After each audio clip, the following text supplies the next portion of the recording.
All right, let's welcome back to Straight Fire, a great NBA voice. Listen, when the guy's writing books and articles, you know he's legit, okay? Yaron Weitzman, come on down. How are you, my man? Enjoying these I'm good. playoffs? I am actually. I'm in New York also, so it's been fun. And now I have my kid is 7 years old. I should know how old he is, right? 7 years old. He's like falling in love with the Knicks, him and his friends, right? So that's been fun to see. It's sort of like that, process there. So that's been a lot of fun. And I'm sure he'll have to wait as long as I did between Knicks trips to the finals. Exactly. But we're happy they're back. We'll talk Knicks in a sec. I want to start with the Lakers. Your piece you wrote for Yahoo about the Lakers' new front office. And I don't know what people think about LeBron. I'm sure that 50% of the people dislike him, 50% love him, similar to our politicians.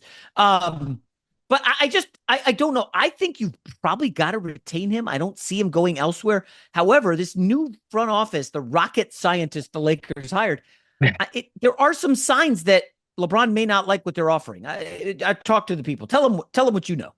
So I would separate the two things, right? Okay. I would separate LeBron from the Lakers stuff going on in the Lakers front office. So the Lakers front office, we can start separately there. Basically, what happened is the Dodgers owner, Mark Walter, became the majority shareholder of the Lakers in October. And this offseason is starting to embark on I'll call it the Dodgerification of the Lakers, right? That the Lakers were famously under the Bus family. I'll use the word now because the book's not out. Cheap, even though Jeannie Buss threatened to sue me for defamation for calling them cheap. Really? Oh yeah, yeah. She didn't like that. But they're cheap. But then I joke, when ESPN writes a whole story about it, I guess that's okay. But for me, I can't say it. Right. Small front office, small analytics staff. The best example I give is when the Ty Lue head coaching search, I guess it was 2019, when he wanted to coach the Lakers and LeBron wanted him, and Ty Lue checked every box. Former Laker would have been perfect, and they lowballed him. They didn't want to pay. The Dodgers, anyone who knows, even if you're just a casual baseball fan, they're the opposite of cheap, right? They have the biggest front office. They spend tons of money, we know, on players, but also on executives, all these things. So now that they own the Lakers, or now that Mark Walter has taken over the Lakers, he's going to start investing the resources in the team. And we're seeing that now. So one of the first things they're doing, and when I say, Dodgerification, he's empowered Andrew Freeman, who's the president of baseball operations on the Dodgers, and this guy Farhan Zaidi, who's a former baseball GM, learned under Billy Beane, is now an advisor to the owner, Mark Walter. Basically empowered them to come in and, be consultants. So they're not coming in and being like, we need to run the pick and roll more. Like they're staying out of that stuff. That's not happening.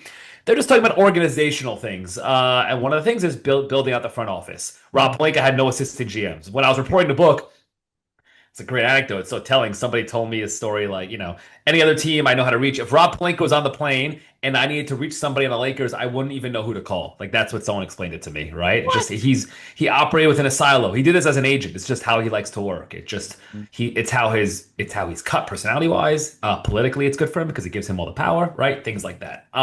Yeah. So we're starting to see that change. They were interviewing for two assistant GM positions. They had this quote unquote rocket scientist take the jobs. They're gonna add someone else. They're also filling out other positions. So that's kind of happening over here. Separately, there's the whole LeBron dynamic of does LeBron want to come back?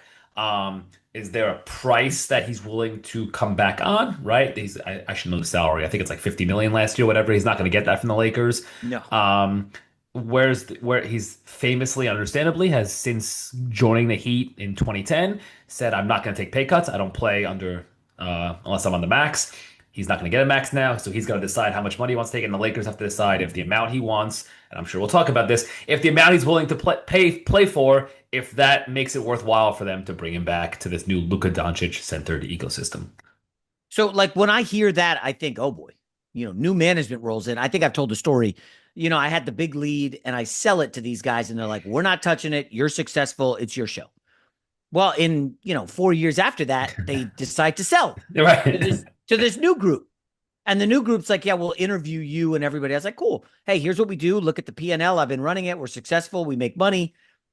And they're like, yeah, we don't want to do that anymore. Like, why? It's successful. Yeah, well, we want to do it a different way. I was like, what way?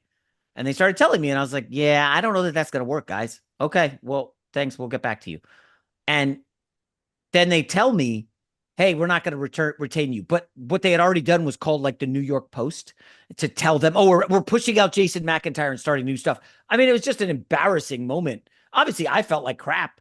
And for Yeah. them to then run, well, guess what? The big lead went under like a couple years later, thanks to Yeah. their strong management. But I don't anticipate the Dodgers gutting it to that level where it's just like, hey, everybody's getting blown out. We're doing it new. But I do think it's probably coming here in the next couple years, right? So okay, it's a good point, and here's the short answer. I don't know, but what we can do is we can look at what's happening and what the Dodgers did. So when Mark Walter bought the Dodgers, he had this guy Ned Colletti, and I'm not a baseball reporter, so I know baseball, I'm sort of fine, but Ned Colletti was there 2 years. Then he brings in Andrew Freeman. Andrew Freeman, for people who don't know, he was the Tampa Bay Rays GM. He was like the guy, right? He was known as the smartest guy in baseball. So what did Mark Walter and the Dodgers say? Hey, let's get the smartest guy, but let's say, hey, you do your thing, but just now you have unlimited resources, right? You can be just as smart, but now you can unlimited resources. So there's certainly people who think that, hey, the Lakers, like, won't he be doing the same thing after being here a year or two? Isn't he gonna say, you know what, like Rob Pelinka, good, not good. I want the guy. So Sam Presti. Sam Presti's not going anywhere, right? But just go down a list of those guys. I'm gonna offer them 15 million a year, right? And no one's saying he's doing this, but there's a I'm going to say a concern, and the reason I'll use concern is the Lakers had trouble filling this job, so it connects. So these two assistant GM jobs, the Lakers had trouble filling them. They had trouble, people were either rejecting them or rejecting the inquiries, right? The Lakers had trouble filling those jobs, and what's the reason? People are worried or were worried that, you know what, I don't want to take a job for someone, even if it's the Dodger people are involved in sort of the interview process a little bit, but I don't want to take a job for GM and Rob Pelinka, who I think there's a good chance he might not be here in a year or two. Yep. So no one, like when I report the story, I asked, nobody has said that. Rob Pelinka is not telling anyone he's in trouble. He's telling people he's working in conjunction with the with the Dodgers people. There's been no, as far as I can tell, like not like Andrew Freeman or Mark Walter have told anyone that Rob Pelinka is in trouble or anything along those lines. But there's certainly a concern among people around the NBA, or there's a thought that maybe at some point Mark Walter decides to go get another GM. I think a lot of that might have to do with what happens in the results this year, right? And with Luka on the court, we can see what happens there. Yeah, no, I think you're spot on. Who wants to go take it? It's like the Philadelphia Eagles front office. They dumped their offensive coordinator, and now it's like, oh, Nick Sirianni's kind of on the hot seat. We don't know about Jalen Hurts' future. They can't find an OC, so they get Sean Mannion, who was a quarterback like a few years ago, never called plays, never been an OC. I mean, that's how tough it is to fill this spot. I'm curious regarding Pelinka. So I think he's made some good moves. Obviously, others have failed. Jake LaRavia was a disaster, especially at the end. DeAndre Ayton did not quite pan out. Obviously, he can, Austin Reaves is a great move. We're not going to go back to Westbrook and litigate that. But I do wonder, LeBron likes to drop breadcrumbs and negotiate through the media. I get a vibe, in a sense, feel free to disagree, that there's a world where he's like, I'll come back and take a pay cut. But if I'm doing that, Pelinka ain't going to be here because I've been disrespected by him. The Dave McMenamin story, I'm sure you read about how disrespected LeBron felt for a game ball.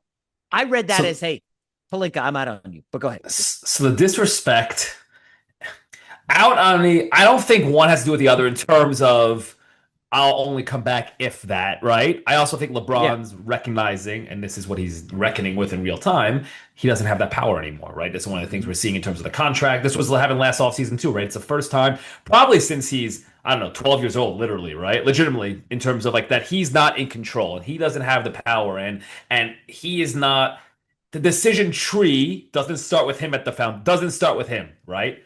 Again, go back to high school, honestly, probably. In terms of his professional, where he wants to play and who he's going to play for. The disrespect part is real, and there is real, tension, I guess would be the word maybe I'd use between him and I'm going to say Genie Bus / Pelinka. I mean, we saw it last year, right? So the Lakers didn't offer him a contract extension last year. So last year he's an unrestricted free agent right now for the first time in his career, I believe, right? I hope I have this right, but there were options. But last year, or maybe I'll phrase it this way. Last year was his first time playing on an expiring contract. The unrestricted free agent part might be wrong, but last year was his first year playing on an expiring contract, right? Where he was not in control of the options. I guarantee you that was not the plan. Why is he on an expiring contract? Because the Lakers never offered him an extension. Now, Clutch and LeBron people will say he didn't ask for an extension. Yeah, I know they did. It was sort of like a game of chicken, like, well, I can't fire me, you quit type thing. You can't fire me, I quit type thing. Where like I'm not going to ask for the extension, and therefore I can't say you didn't give it to me. I mean, find me a employee in the world who wants to be on an expiring contract as opposed to something with a player option, right? It's just Okay. not. So he didn't get an extension from them, and that was sort of telling. And even go back, this was in my book, and this has been reported by other people too. Like the Lakers, I lose track of the time. Whenever one of these times LeBron was being passive aggressive around the trade deadlines, I think it was like when he was tweeting out the hourglass emoji and stuff like that. The Warriors Yes. called, right? The Warriors called the Lakers, and ESPN was the first to break the story. But the Warriors called the Lakers and said, "Hey, is LeBron on the table?" And Jeannie Buss, she didn't say no. She said, "Call Rich Paul to find out," right? So didn't say yes, but didn't say no. And that itself is telling because for Jeannie Buss to not say, no, we're not trading LeBron, she didn't say she would, but she didn't to Right. not shut it down. I mean, that's the daughter of Jerry Buss. Like the Lakers' whole thing is stars. We build stars and they stay with us and statues. And this was the whole family ethos of how to run a basketball team. And to not shut that down sort of was clear that they were ready to move on from LeBron, right? And the Luka trade changed some of the math or the timeline a bit. I actually think we might have gotten there last year had Luka not Mhm. arrived, and it sort of allowed the Lakers. The Lakers were ready when they hired JJ Redick. They were ready to pivot into sort of this rebuild phase. It's so funny. Anyone wants to like have a laugh? Go back and listen to the JJ Redick introduction press conference. He's talking like he's coming to coach the Oklahoma City Thunder. Him and Rob Pelinka. They're talking about player development and the new cap. And they talked about they were going to make a player development app, which I guess never happened. They're ready to pivot to sort of this new era, and then Luka falls into their lap, and they're back to star chasing and all that stuff. But the Lakers were like Yeah. they were done. So to bring it full circle, there's definitely issues. I think LeBron, one of the things he's going to sort of not do armchair psychology. He's going to be sorting through this summer is what's the priority list? Does he care about playing for a team that wants him? Does he care most about just, hey, I like LA, I want to stay here, and who cares if the Yeah. owner like that's the stuff he's got to sort through. This is a tough one, the money aspect. And you're right, everybody views this differently, but I will preface it by saying Jalen Brunson took $113 Hmm. million less. I know he didn't essentially say I'll take less, but he took the contract a year before Correct. he could have signed a bigger one, right? Yeah. So he essentially took less. 113 mil enabled him to add OG Anunoby after the trade, sign him to a big deal. They could trade for Karl Anthony Towns because they had cap space. Like Brunson sacrificed, right? I don't expect everybody to do that. We're all different. You might decide something different than I would. And certainly LeBron would decide differently. But I will ask this. He's made over 500 million in NBA contracts. Yes, the agent and the taxes that should factor in. He obviously has invested heavily. There was a soccer team. I think it's Liverpool. He's made a ton of money. LeBron has more money than he'll ever use. Okay. Hmm. I am curious. Do you think that factors into his thought process? Hey, yeah, I'll come back and play for $12 million. Or is he saying, yeah, I'm not doing 9 million because Maxi Kleber's not making more money than me. So Or Rui Hachimura's not making more money than me. you have to remember the history. So it's not as much, at least historically, right? And we'll get to where we are now. Like it hasn't been as much they're not making more than me as opposed to the owners are pocketing the money. So if you remember, he did the pay cut thing, right? When he went to Miami, he did the Yes. pay cut. The three of them all took the cuts. Maybe did Wade not? I don't remember. But the three of them all took the cuts. Wade, Bosh, and LeBron, right? And so LeBron took a pay cut to go play in Miami. So he did the quote Jalen Brunson thing, right? And then the Heat made luxury tax cutting, saving moves. And that really annoyed him because it's like, I'm taking the pay cuts to win, and you guys are, it might have been Mike Miller, I'm forgetting. They might have traded Mike Miller going to one of the years. I forget what exactly it was, but they made a couple moves to shed luxury tax bills that hurt the team. And that really stuck with LeBron. That's one. As As well he's it should, right? I mean, I agree correct. with that. Yeah. Correct. As he understands, I actually have as one of my favorite things in the book is like I don't think he realized I was in a locker room, but I was in a locker room in Miami at a road game. And LeBron basically just started holding court about how much money he thinks he should have, like, if there was no cap, what his contract should have been. Mhm. And it was actually, I actually thought he was underselling himself. So he was like, they were asking him, maybe Jared Vanderbilt and Anthony Davis were asking him, how much do you think you should have signed when you came to Miami originally? And he said like 4 years, 500 was the number he gave for that, and what the number he gave for LA, right? Or Cleveland. And I remember thinking, like, honestly, I thought if it was him, I would have thought he'd go higher because he has always been in terms of the value he adds, just purely in terms of the win value, right? In terms of what a sport like basketball, what one star like him, what he brings on the court. Never mind all the off court stuff, and you see the franchise valuations, and there've been all these studies about businesses around arenas when LeBron shows up in town and things like that. Hmm. So I think he's financially astute, as we know, right? So I think he's aware of, the NBA collective bargaining agreement has limited his earning power, and he's earned less than he probably should by value wise. At the same time, owners are earning a ton. So that's been the major driving force for his no more pay cut decisions. Um, Again, now we are at a different point now, right? And again, and I think to be honest, I don't know. He's got to. We also forget that his son's on the Lakers, right? Which is another weird Yes. thing. Like there are these basically he's got to figure out winning a title, living where I want to live, making money, playing with my son. Those are basically the four boxes, and he's gonna have to make a choice. And this is what's interesting. It's the first time really in his career that he can't have it all. He has to choose. I can only have one or two of these things. What's my list? How do I order that stuff? And I don't know what it's gonna be, but I think it's gonna be really interesting. Yeah, no, but based on what you're saying, and I thought last year, and again, there's a lot of stuff kicking around upstairs in my head. I thought last year he said he would take more, or he would take a discount to help fill out the roster, but I don't think he ended up doing that. Am I remembering correctly? I don't think he did. He might have been asked at some point. So last year he was on an expiring contract. Someone might have asked him, but again, he was waiting. They never asked. They do this thing where again, they don't ask. They don't Rich Paul doesn't go to the Lakers and say, "Hey, let's talk extension." He just waits. So the contract just plays out. And they're doing it. I was listening to Brian Windhorst. He was saying, who's obviously plugged in on this stuff, and he was saying that that's the strategy this year too, which again, I found interesting that they're not Yeah. like to go back to the relation between the Lakers and LeBron slash Clutch. There's a big gulf between animosity and buddy buddy, right? And like they're in Yeah. that middle area where like we don't necessarily hate them, but we're not having a cordial, hey, casual, hey, can we talk contract next week? Let's do that. Like let's get together and do that. This is sort of a negotiating game. So again, I don't remember if he said that, but the option never came. Again, the contract was literally not discussed between the two sides. Hmm. All right, we could wrap up with some Knicks. By the way, I feel like you had a connection to Philly once when we talked. I mean, I wrote a book on this. Can kind of see That's it in right. this corner. Yes. Okay. So This let me corner, there you quickly go. ask you, Good. did the Jared McCain deal you think sink Daryl Morey? Because I mean, they knock off the Celtics, which was incredible, right? They take down, I know Tatum didn't play game 7, but they were down 3-1. They had to win 2 more before that. And, you think Morey's riding high. They do get swept by the Lakers. And then you watch Jared McCain, who they traded foolishly. And McCain cooks the Lakers. He now started game 5 of the Western Conference Finals. All these Philly fans were like, oh, he can't play defense, blah, blah, blah. I'm just wondering, how much do you think that factored into his firing in Philly?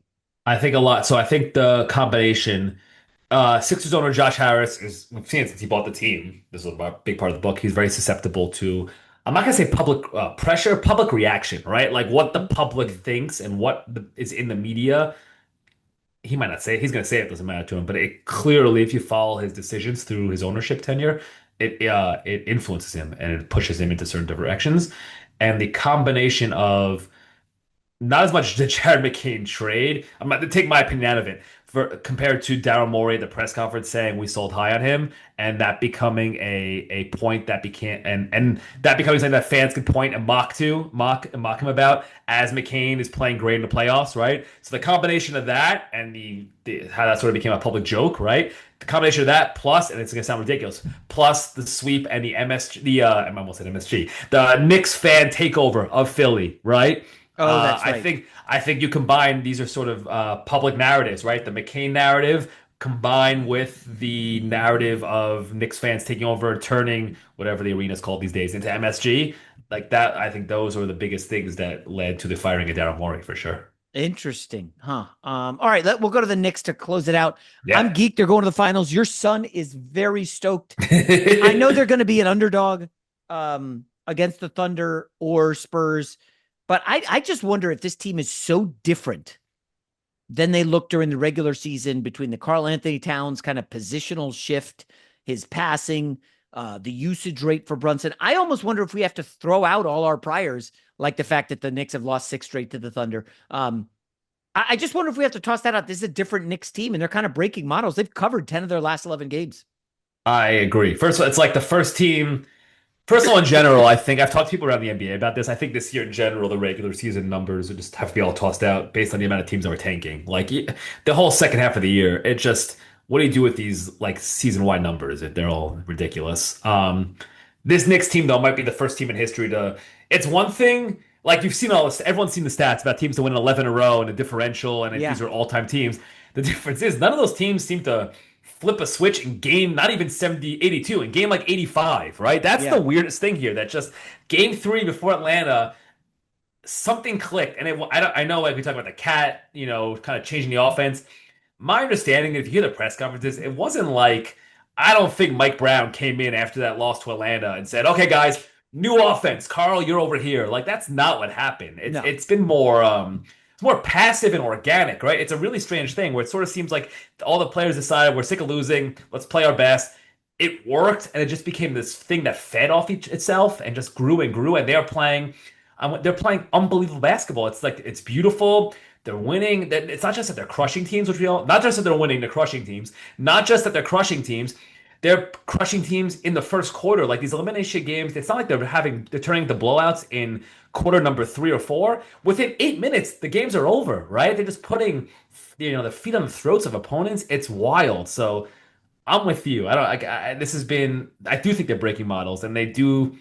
It's the fun part about basketball. Sometimes, these collectives stumble into something where it just becomes, greater than some of its own parts and all the cliches and stuff. But it's true, and you know it when you see it. So it doesn't mean they're going to win, but like they are clicking right now in a way that I don't know. I think we're in for a really, really fun finals. Yeah, I do want to ask. You were a young guy. I mean, you're younger than me, but when the Yankees were in the postseason every year, early 2000s, like late 90s, I just remember I was living in New York at the time. It was off the charts. It was so incredible. Every weekend, it was just like people in the streets, the village just Yeah. jumping. And as a young guy, I loved it. I'm seeing these videos of the Knicks, and I feel like this is a bigger deal than those Yankee runs. I think, well, first of all, it's one team, right? That's one of the things with the Knicks, where like there's no split fandom, right? Right. There's no Mets Yankees. This is everyone, and But then wait a you minute. What about the had Brooklyn Nets? yeah, exactly. My bad. Yeah. Yeah, it's so funny because so I live in New York and I'm an NBA writer. So and you probably have this in your life too, right? When you meet people random, what do you do? They find out what you do. They start giving you their sports stories, whatever. Yeah. And when I tell people, this is not exaggeration, I literally do not know a single Brooklyn Nets fan. I don't meet any. I don't know any. You go to a dinner party, you meet a kid's birthday party, and like none, literally none, zero. Like when someone finds out I'm an NBA writer, they never say, "Oh, I'm a Nets fan. Let's talk Nets." Like literally never. So anyway, keep going Nets. So yeah, I agree. The Knicks, yeah, it's wild. It's become, and then you have all the pent up angst too, right? There's been the drought and the Oh yeah. Knicks, like, and there are droughts, but like this one, I know you're a Jets fan, right? This is kind of equivalent to the Jets drought in terms of just there's bad, and then there's like comically, laughably, these headlines are insane bad, and the Knicks were in that category for all those years. Yeah. All right, Yaron Weitzman, great stuff. Check out his article on Yahoo Sports. Buy his books, man. These guys writing books. That's impressive. The book on LeBron. Well done, man. Congrats on all your success. Talk to you soon. Appreciate it. Thanks, Jason.